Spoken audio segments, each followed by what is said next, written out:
श्रीमन्महागणाधिपतये नमः। श्री गुरुचरण कमलेभ्यो नमः। मातृपितृ चरण कमलेभ्यो नमः।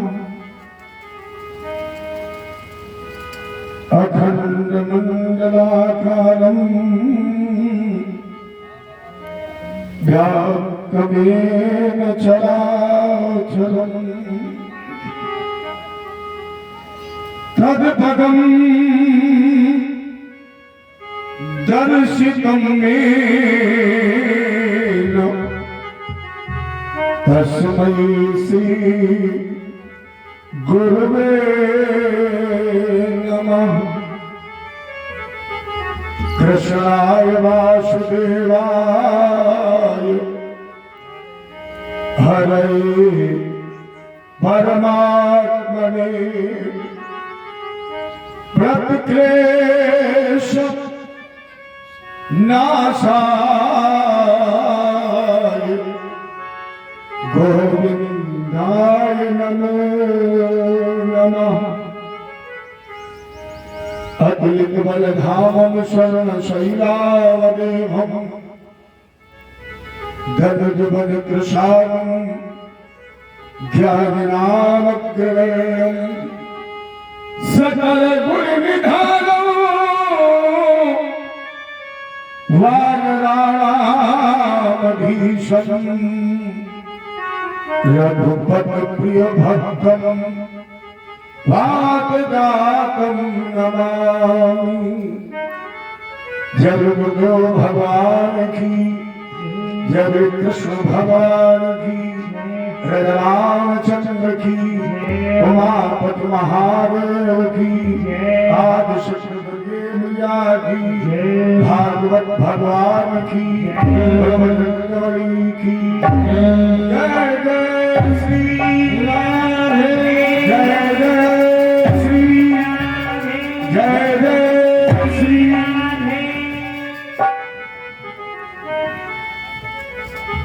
अखिल ब्रह्मांड पूर्ण परमात्मानंद कन्हैया सुधानंद घनश्याम भगवान कृष्ण के अंश से अवतार धारण करने वाले भगवत अंश श्रद्धालु भगवत जन आदि शक्ति परामा मां भगवती जगदम्बा अन्नपूर्णा प्रातः स्मरण मातृ शक्ति हम आप निर्विवाद रूप से चतुर्थ दिवस में पहले से ही प्रवेश कर चुके हैं और चर्चा भी चल रही थी पंचवर्षीय बालक को भूखी और इस प्रसंग को हम आप गति प्रदान करें। इसके पहले चलिए गाते ज्यादा सा भजन और इसके बाद कथा। तुम ही हो माता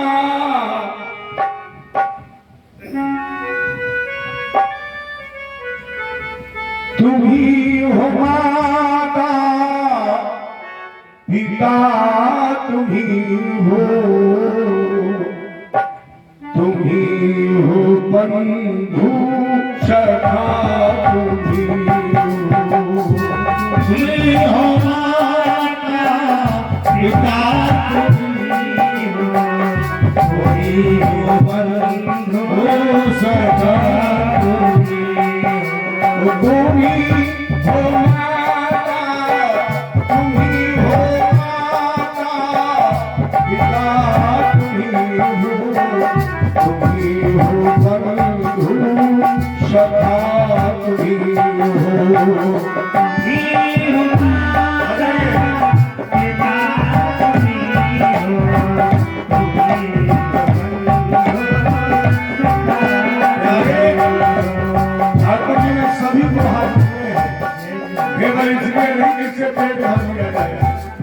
केवल इसलिए नहीं कि धर्म मार्जन कर दिया जाए। तरीके से ठाकुर सेवा मन में मन बहुत ताकत लगाने की जरूरत नहीं है। मस्ती में बजाइए, मस्ती में गाइए और हमारे ठाकुर जी को भाव दीजिए। कहिए तुम ही हो माता पिता, तुम ही हो बंधु सखा,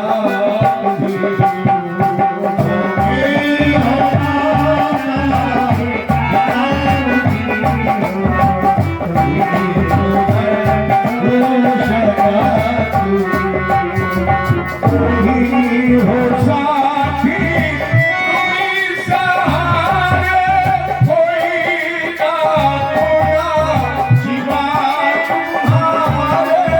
तुम ही हो साथी, तुम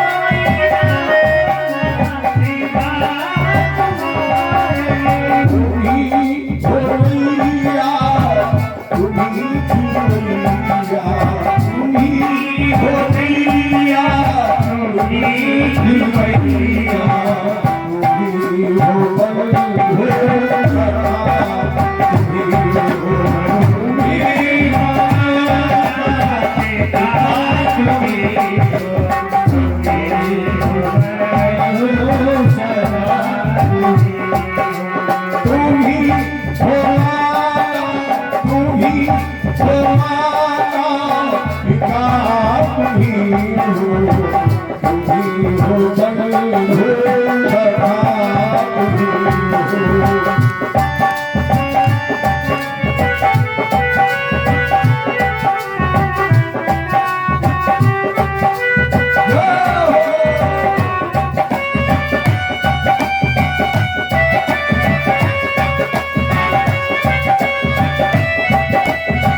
जय बोले भक्त भगवान की।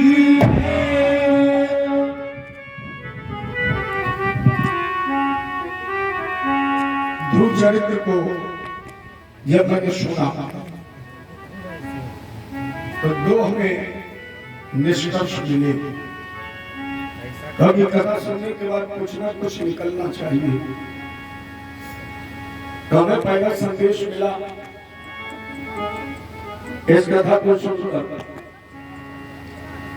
सुन जननी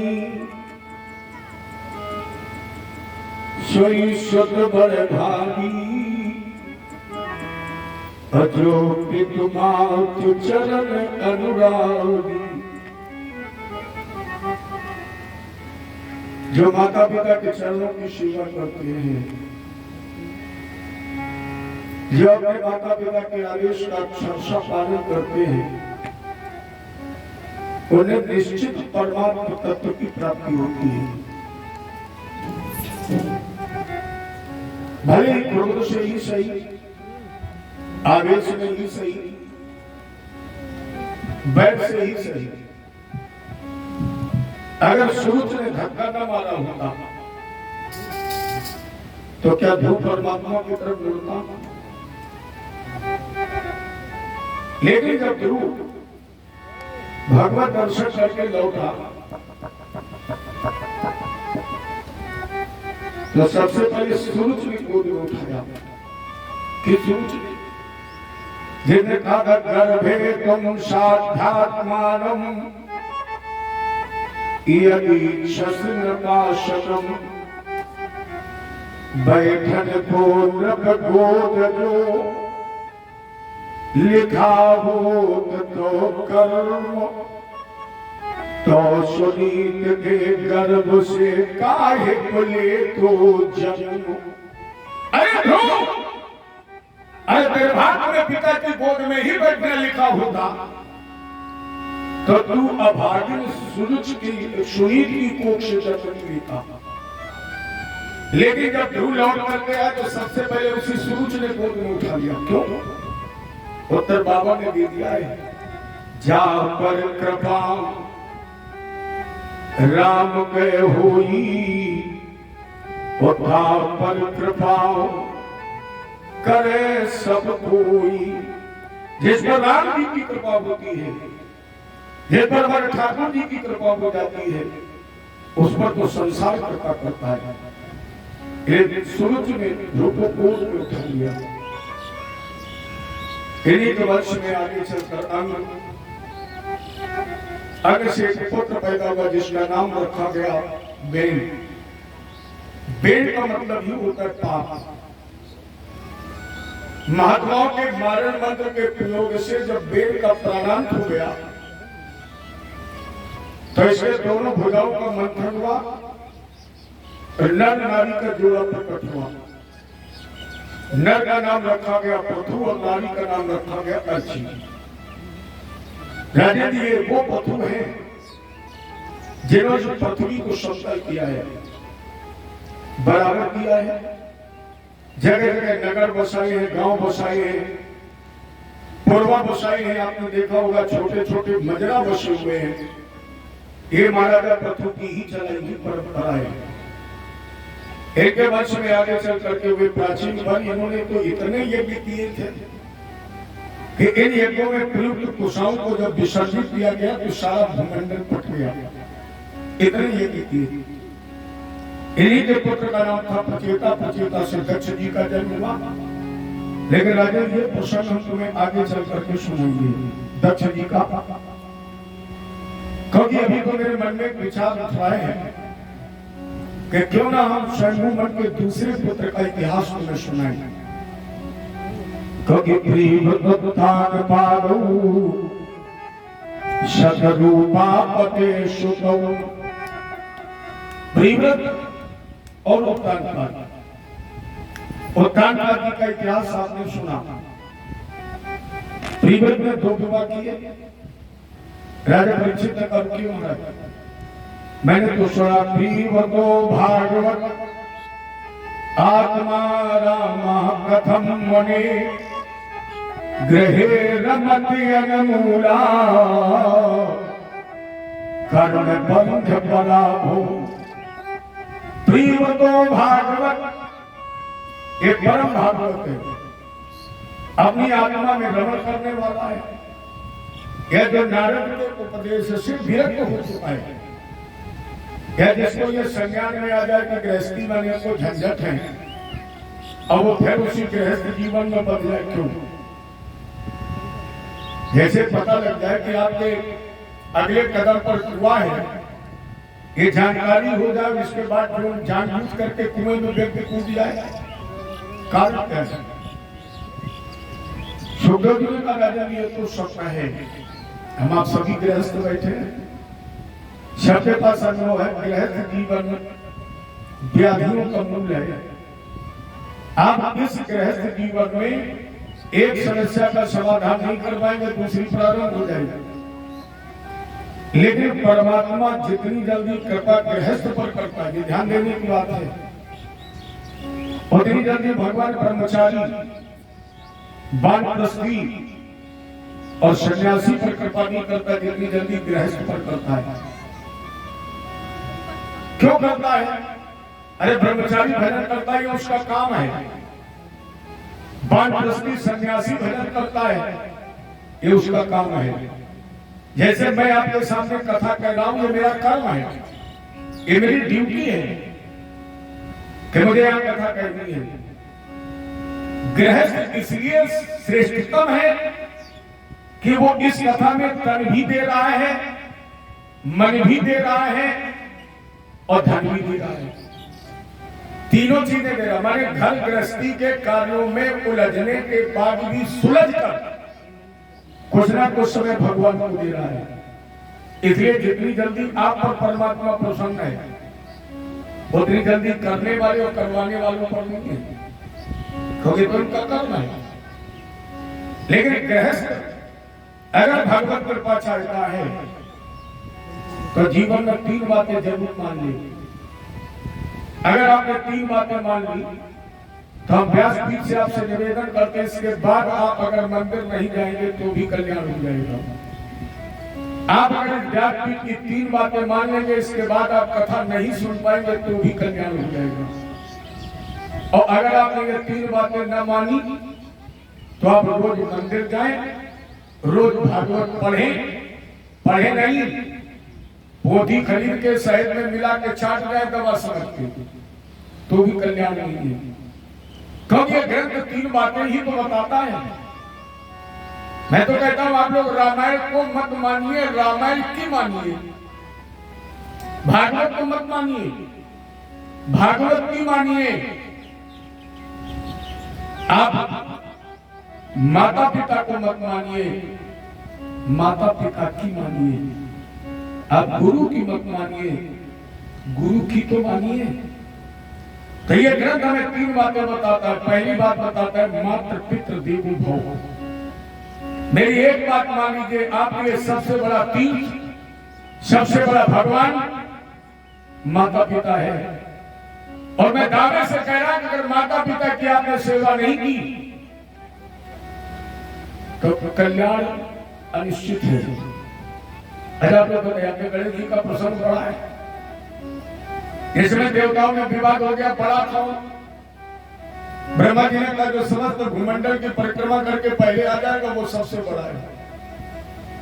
अब कोई हाथी पर बैठा, कोई बैल पर बैठा, कोई गरुड़ पर बैठा, कोई घोड़े पर बैठा। गणेश जी ने कहा हम किस पर बैठ करके जाए, हमारी तो सवारी चूहा है और चूहा कितना भागेगा। अच्छा, गणेश जी का भारी भरकम बदन, अरे चूहा कितना होगा, मान लो ज्यादा 10-20 किलो होगा। गणेश जी कहीं गए ही नहीं, चूहा की पीठ पर बैठे हुए सीधे कैलाश पर छोड़। कैलाश पर आए, भोलेनाथ समाधि में थे, प्रणाम किया माता जी को, माता जी बामांग बैठ गई थी। और जैसे माता पार्वती बामांग बैठी, गणेश जी ने एक बार नहीं 7 बार कान चाहता पान जन्मांतर कथा निचा, 1-2 बार नहीं 7 बार परिक्रमा की। दौड़ करके ब्रह्मा जी के पास पहुंचे, कहा गुरुवर हम तो 7 बार परिक्रमा कराए। ब्रह्मा जी ने कहा वो एरोप्लेन वाला लौटा नहीं और ये चूहे वाला कह रहा है कम 7 बार। गणेश जी ने कहा अगर शास्त्र सम्मत बात हो, अगर वेदों ने मेरी बात का समर्थन किया हो, बोलिए। गणेश जी ने कहा महाराज मैंने वेदों में पढ़ा है, आकाश से अगर कोई ऊंचा है तो पिता है और पृथ्वी से अगर कोई विशाल है तो मां है। और जब हमने माता पिता की परिक्रमा कर ली तो और किसी परिक्रमा की जरूरत है? इधर देवता अपने अपने बड़प्पन के चक्कर में भाग रहे थे। पहुंचे ब्रह्मा जी के पास, कौन बड़ा है? ब्रह्मा जी बोले गणेश जी। देवता बोले गणेश जी की पहले पूजा करवानी थी, तो ऐसी दोपहर में धूप में दौड़ाया क्यों? ब्रह्मा जी बोले तुम एक बार दौड़े, ये 7 बार दौड़े हैं। देवता बोले तो सफेद झूठ है, क्योंकि जो 7 बार परिक्रमा करता वो 6 बार हमें क्रॉस करता, 6 बार पीछे से आके निकलता और हम बैठा छोड़ गए, बैठे ही हमें मिले। ब्रह्मा जी ने कहा अगर विश्वास नहीं तो एक बार फिर तीर्थों में जाकर के देखिए।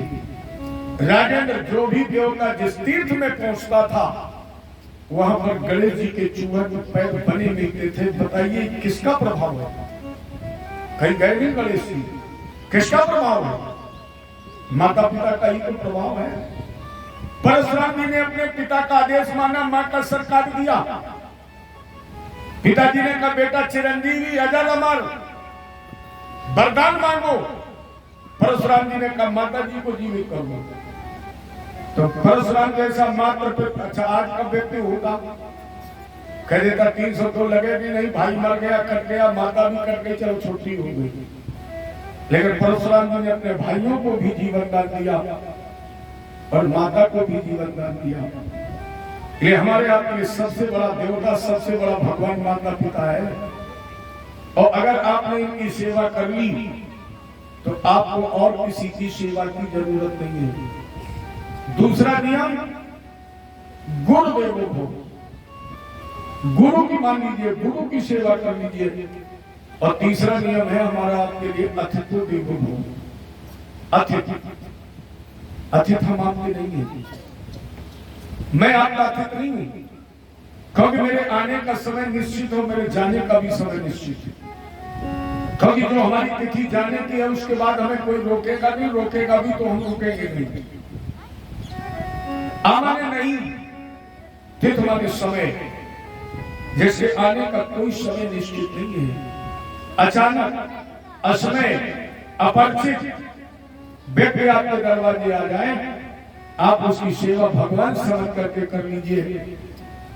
और ये 3 अगर प्रसन्न हो गए तो आपको चौथे को प्रसन्न करना नहीं पड़ेगा, फिर सब प्रसन्न हो जाएंगे। एक नैमिष के विद्वान का मत, और उसने लिखा जब जगत का पिता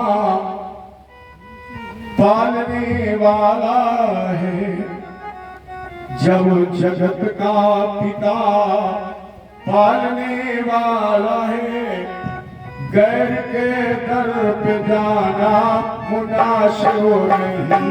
जब पिता पालने वाला है, जब जगत का पिता पालने वाला है, गैर के दर पे जाना मुनासिब। जिसका दरबार है उसके गुणगान कर, जिसका दरबार है उसके गुणगान कर, शैकंदो सर झुकाना मुनासिब नहीं। सर झुकाना मुनासिब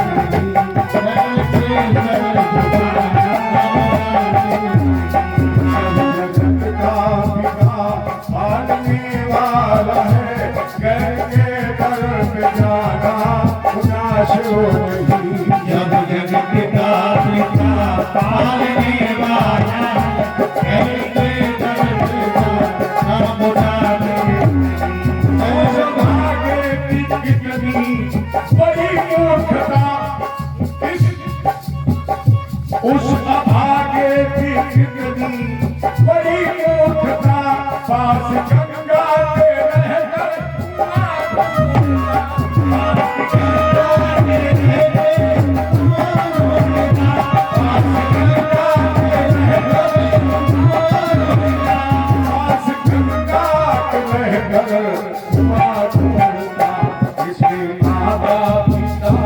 धर्म मौजूद है, जिसके माता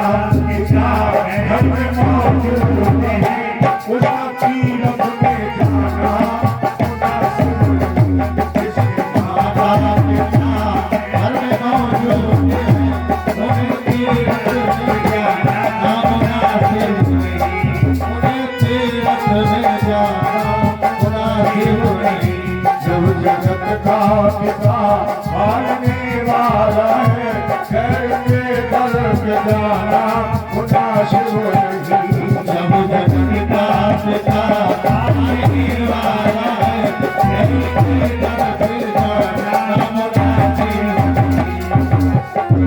एक भूखे को भोजन, एक भूखे को भोजन कराया नहीं, एक प्यासे को पानी पिलाया, एक प्यासे को पानी पिलाया नहीं, एक भूखे को भोजन कराया नहीं, एक भूखे को भोजन कराया नहीं, एक प्यासे को पानी पिलाया नहीं। एक नंगे को चादर उड़ाई नहीं, एक नंगे को चादर उड़ाई नहीं, उसका मन मन के गाना खुदा शिव नहीं।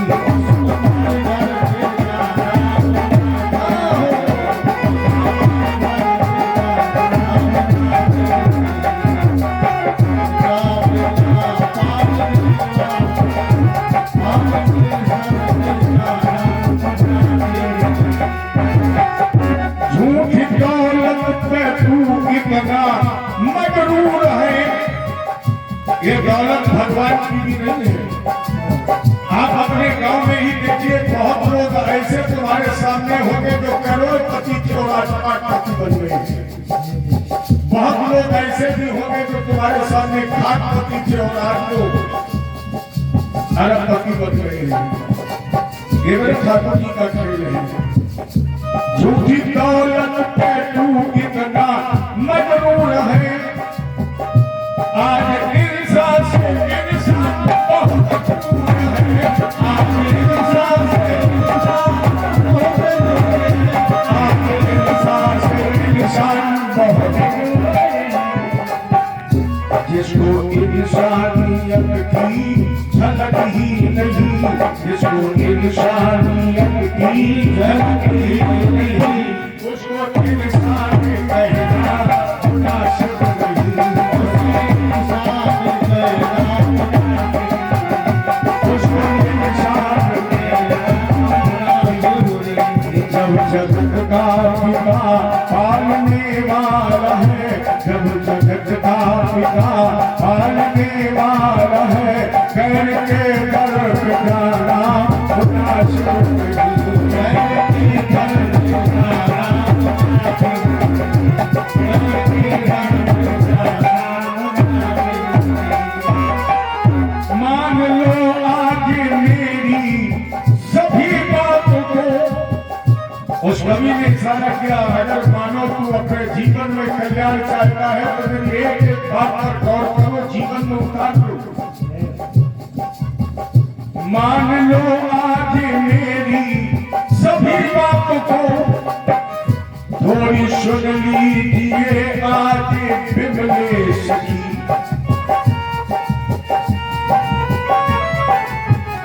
बात मानो न मानो खुशियाँ की, मैं निवेदन कर रहा हूँ आपसे। बात मानो न मानो खुशियाँ की, राज दिल का बनाना राज दिल का बनाना, राज दिल का बनाना। जब जगत का पिता पालने वाला है, जब जगत का पिता पालने वाला है, गैर के घर में जाना खुदा शिव नहीं। गैर के घर में जाना खुदा शिव नहीं। गैर के घर में जाना। उस भागे की कितनी बड़ी मूर्खता, किस भागे की। पास गंगा के रहकर कुआं ढूंढता। प्यारे, एक पथिक मां गंगा जी के किनारे खड़ा हो, उसे प्यास लगे और कुआं ढूंढे, तो उसका दुर्भाग्य ही तो है। ये लोग गंगा जल घर लेकर आते, एक बूंद पान करके वो मोक्ष का मार्ग ले लेते हैं। और गंगा जी के किनारे पथिक खड़ा हो, प्यास लगी हो, पूछ रहा भैया कुआं कहाँ है। ये उसका दुर्भाग्य ही तो है। उस अभागे की कितनी बड़ी मूर्खता, पास गंगा के रहकर कुआं ढूंढता, जिसके माता पिता घर में मौजूद हैं, उसका तीर्थ में जाना मुनासिब नहीं। ज्यादा मत मानिए, 3 बातें मान लीजिए जीवन में। पहला नियम मातृ पितृदेवो भव, दूसरा नियम गुरुदेवो भव और तीसरा नियम अतिथि देवो भव। और परिव्रत ने इन नियमों का पालन करते हुए 2 विवाह किए। ये वो परिव्रत हैं जिन्होंने रथ पर बैठ करके इस पृथ्वी की परिक्रमा भगवान सूर्य के साथ 7 बार की। और जब 7 बार परिक्रमा की तो ये पृथ्वी 7 भागों में बट गई। ये धराधाम पर आप बैठे हैं, इसकी नाप है 50,000 करोड़ योजन।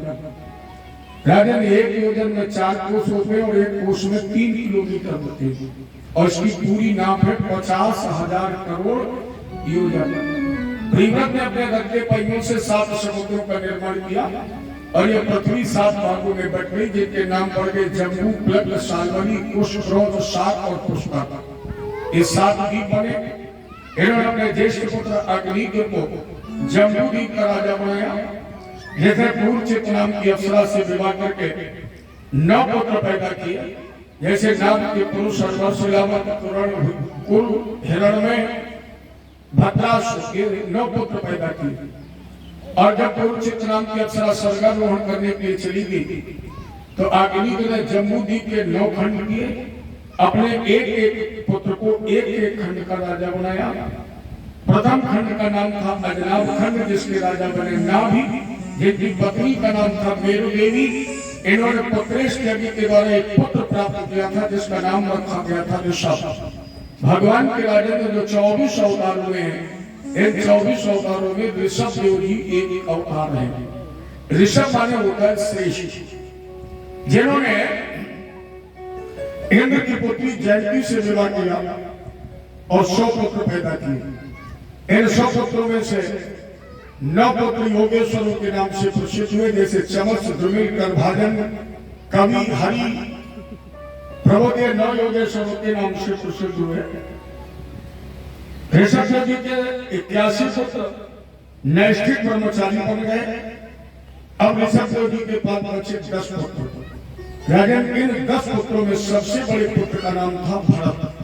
ईशान खल महायोगी, ज्येष्ठ श्रेष्ठ गुण आशी थे।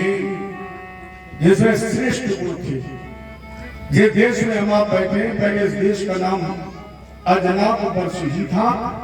भरत से ही इस देश का नाम भारत वर्ष पड़ा है।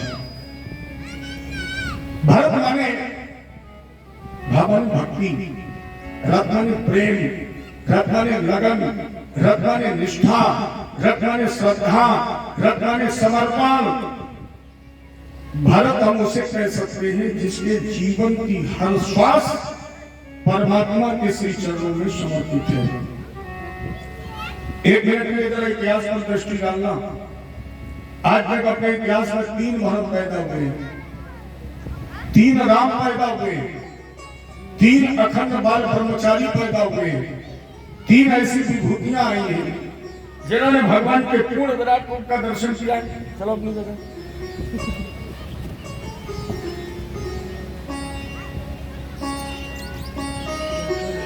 4 घंटे ड्यूटी नहीं कर सकते। जय जय श्री राम जी। फिर वही कल वाली बात कहते हैं, आप लोग इतना तेज क्यों बोलते हो? अच्छा, हमें ये नहीं पता लगता कि मेरे जैसा कहने वाला और आप जैसा सुनने वाला, क्या घर से सोच के चलते हो कि जब तक पंडित जी हमें ताना नहीं देंगे तब तक हम नहीं बोलेंगे? क्या कहीं ऐसा तो नहीं है कि आप लोग कसम खा के चलते हो कि पंडित जी कितनी भी बात बोलवाए हम नहीं बोलेंगे? अगर आप लोग कसम खा के पंडाल में बैठते हैं कि हम नहीं बोलेंगे, तो अब मेरी तरफ से भी कसम है, आप लोग मत बोलना। अगर कसम खा के आए हो पंडाल में कि हम नहीं बोलेंगे, तो आपको कसम है, आप लोग अपनी कसम मत तोड़ना, मत बोलना। और अगर कसम खा के ना आए हो तो सबको कसम है, सब लोग बोल जय जय श्री। तुम पे कहने कही थी, बोलो। अरे हम आपसे बुलवाना चाहते हैं। जय बुलवाने का एक कारण है, जहां तक भगवान के जय घोष की आवाज पहुंचती है वहां तक का क्षेत्र अपने आप तीर्थ बन जाता है। और हमने तो आपसे पहले दिन कहा था कि मत सोचिए कब हम मीनापुर में हैं। अब ये मीना नहीं रहा, तो मीना के साथ ये नगीना बन गया है। कौन सा नगीना? एक बड़ी अच्छी मुझे लाइन याद आ गई। कौन सा नगीना बन गया है?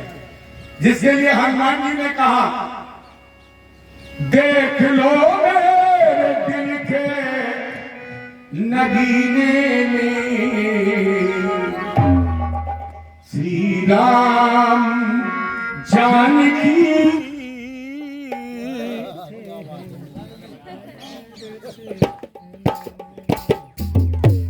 ऐसा ना, हनुमान जी का तेज सभी नहीं संभाल सकते हैं।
तो आप मीना से वो नगीना बन गए हैं।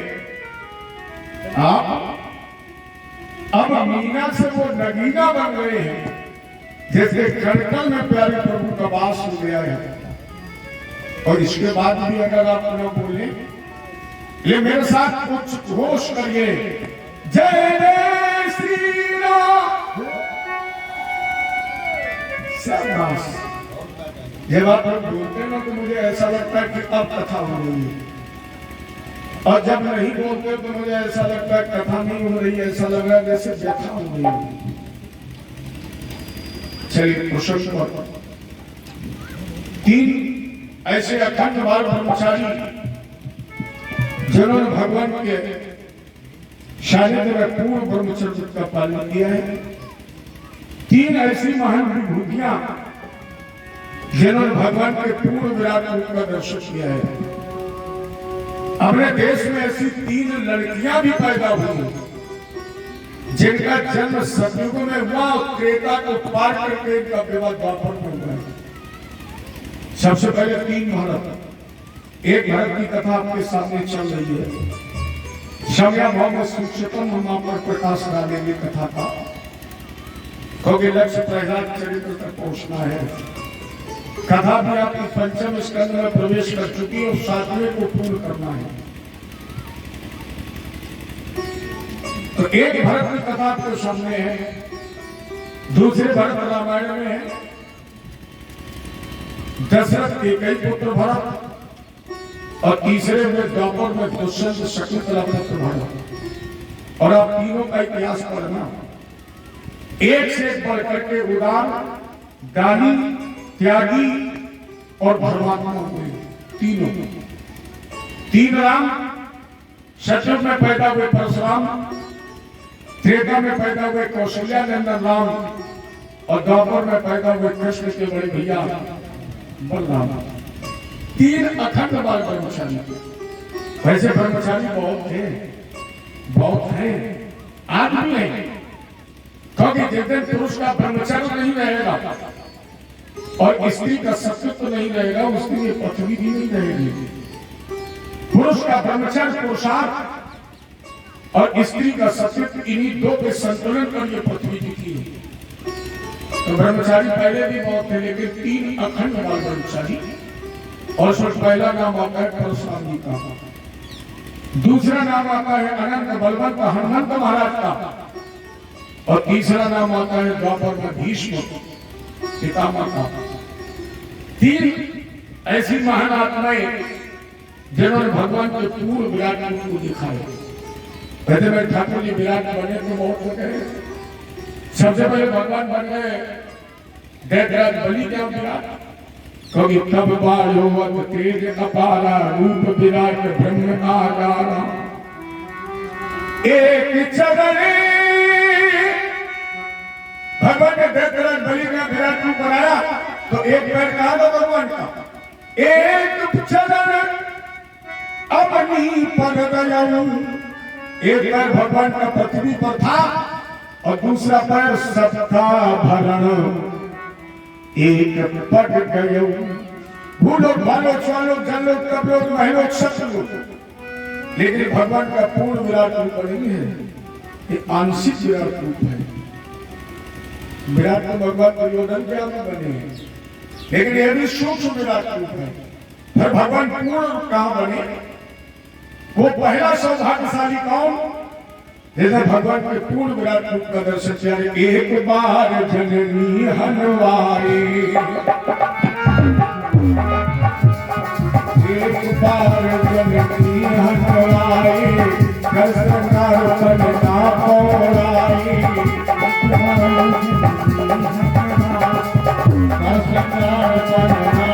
एक बार अजब भैया कौशल्या ने राम जी को एक बार स्नान कराया, पानी में लिटाया, तो पूर्ण विराट रूप दिखा दिया। दिखरावा मां कही निज अद्भुत रूप अखंड, रोम रोम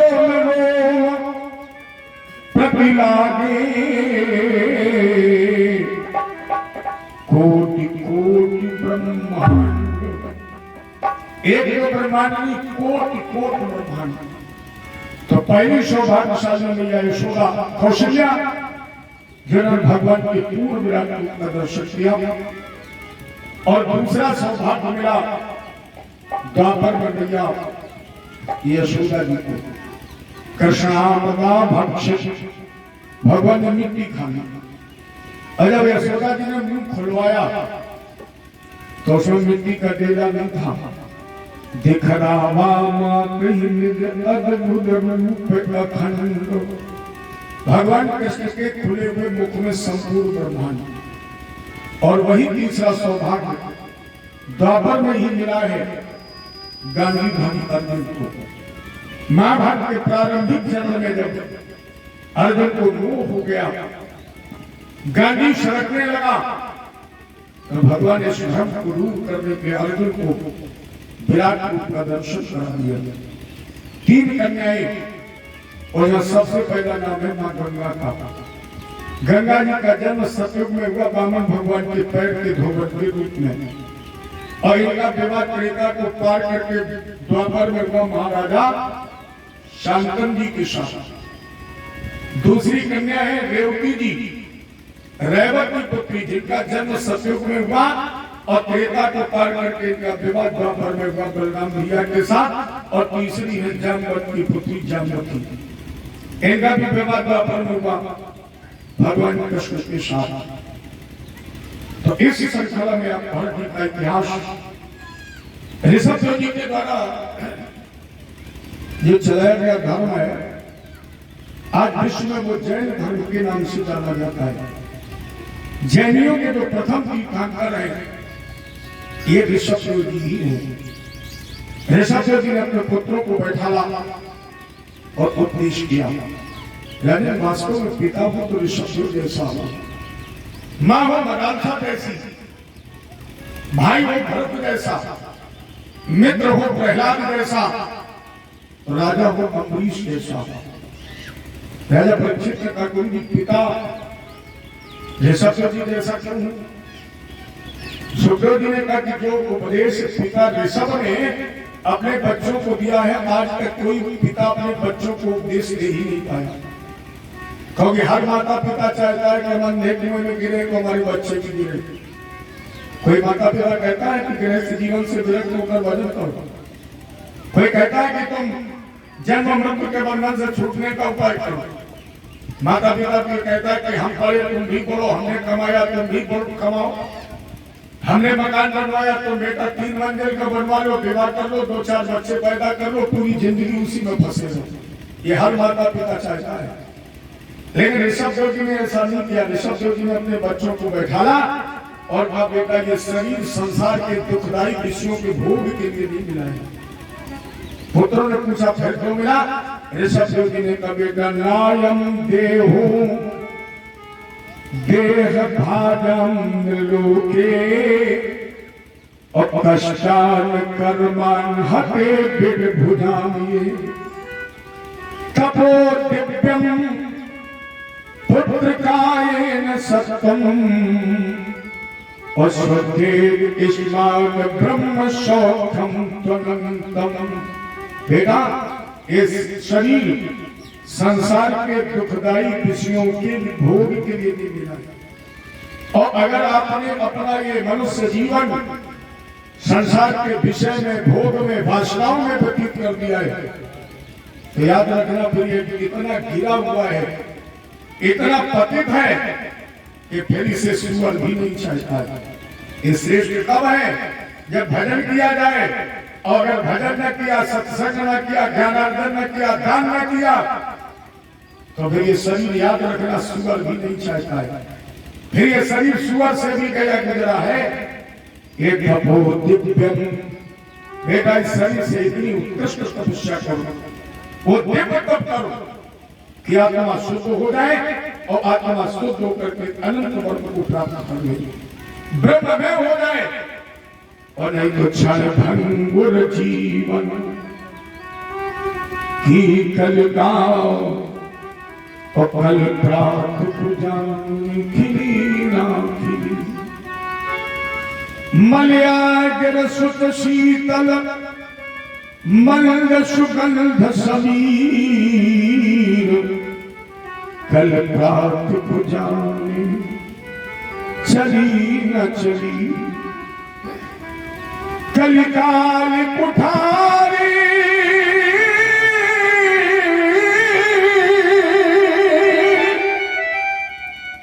बेटा लिए फिरता तन नम्र चोट झिली न झिली। भैया भजने रसना हरि नाम हरि भजने रसना हरि नाम हरि। फिर अंत समय में हिलीना नहीं हिलेगी। लोग कहते हिली ना हिली, और मैं कह रहा हूं अगर आपने नहीं हिलाई तो अंत में नहीं हिलेगी।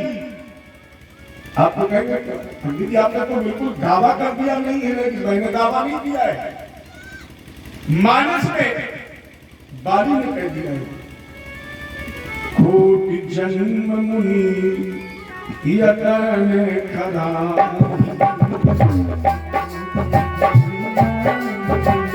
जगत कोटि जन्म मुनि यतन कराई।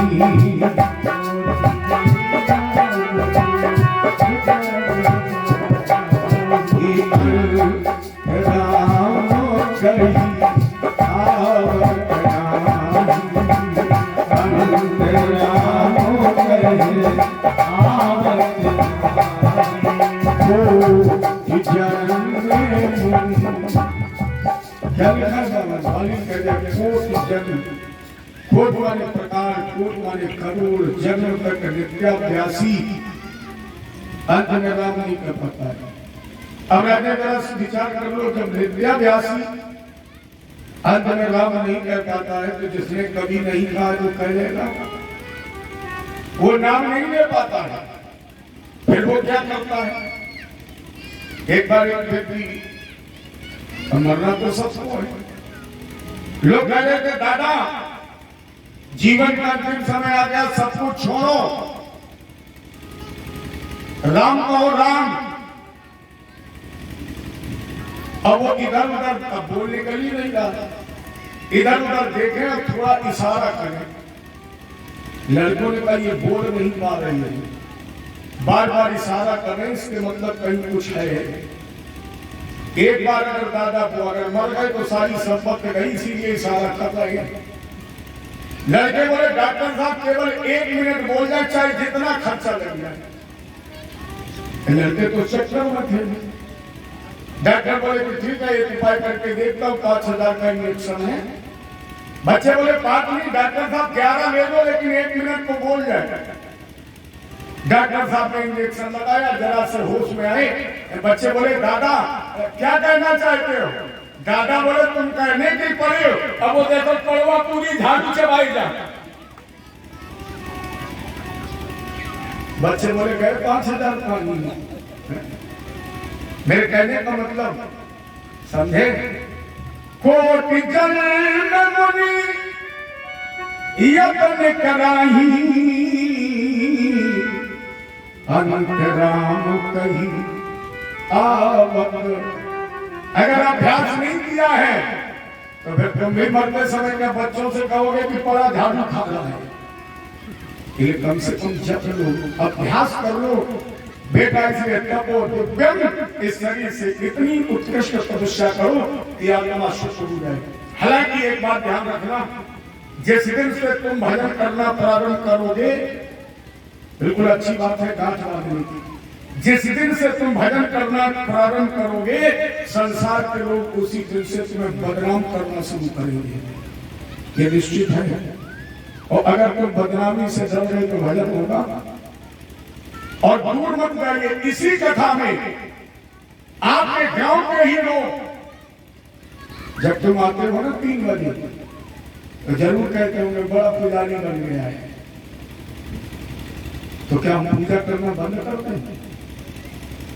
आप लोगों से तो यही कहते हैं। हम लोग तो जब कहीं चलते हैं तो बच्चे कहते कहूं वाला कि कहां डकैती गाने जा रहे हैं। तो क्या हम भगवान की कथा गाना बंद कर रहे हैं? वही लोग कहते हैं जिन्हें कुछ करना नहीं है। ये ध्यान रखना, टीका वही करते हैं जिन्हें कुछ करना नहीं है, और जिन्हें कुछ करना है वो कभी कहते नहीं है। और अगर आपने करने वालों पर ध्यान दिया, जो कहने वाले हैं ना, अगर इनकी बात पर तुमने ध्यान दिया तो मेरी समझ में कथा तो दूर, पूजा तो दूर, रोटी भी नहीं खा पाऊंगा। ये तुम्हें रोटी भी नहीं खाने देंगे तो इनका तो कई काम है कहना। वो नहीं आपने गीत सुना होगा, दुनिया में हम आए हैं तो जीना ही पड़ेगा, अजीवन है अगर जहर तू। दुनिया में हम आए हैं तो जीना ही पड़ेगा, जीवन है अगर जहर तो पीना ही पड़ेगा। दुनिया में हम आए हैं तो जीना ही पड़ेगा, जीवन है दुनिया में हम आए, जिनका काम है कहना कहने दीजिए। दूसरी बात याद रखना, जब तुम परमात्मा से जुड़ोगे, परमात्मा तुम्हारे जीवन की सबसे प्यारी वस्तु तुमसे छीन लेंगे। ये तो बेशकीमती बात है। जो परमात्मा से जुड़ा, परमात्मा ने सबसे पहले उसकी प्यारी वस्तु छीन ली। कभी परमात्मा की गोदी दुखों से ही तो भरी है। और जिन्हें जीवन पर दुख झेला, अगर वो प्रसन्न हो जाएगा तो तुम्हें क्या देगा? अरे हमारी जेब में जो होगा वही तो तुम्हें देंगे। भगवान ने जीवन में कभी सुख भोगा है, और जिन्हें कभी सुख भोगा ही नहीं वो तुम्हें सुख देगा क्या? ये अगर तुम्हारे अंदर गरीबी सहने की क्षमता है, अगर तुम्हारे अंदर कष्ट सहने की क्षमता है, अगर सबसे प्रिय वस्तु की त्याग करने की क्षमता है, तो भी मेरे ठाकुर से जुड़ना। और अगर ये चीज तुम्हारे अंदर सहन करने की क्षमता नहीं है तो फिर भी तुम कहीं बामन पत्ते की गद्दी लेकर, अगर ये क्षमता नहीं है तो फिर भगवान से मत बोलो ना, क्योंकि तुम्हें कष्ट ही देगा, ये दर्द दुखी देगा। लेकिन हम संदेश भी देना चाहते, दुख में मत घबराना पंछी, दुख में मत घबराना पंछी, ये जगपुर का मेला है और चाहे भीड़ अपार यहाँ पर उड़ना तुझे। दुख में मत घबराना पंछी, ये जगपुर का मेला है और चाहे भीड़ अपार यहाँ पर उड़ना तुझे अकेला है। कोमल नन्हे पंख ये तेरे और गगन की ये दूरी, बैठ गया तो कैसे होगी मन की अभिलाषा पूरी। उसका नाम अमर है जग में, या उसका नाम अमर है जग में। किसका? जिसने संकट झेला है और चाहे भीड़ अपार यहाँ पर उड़ना तुझे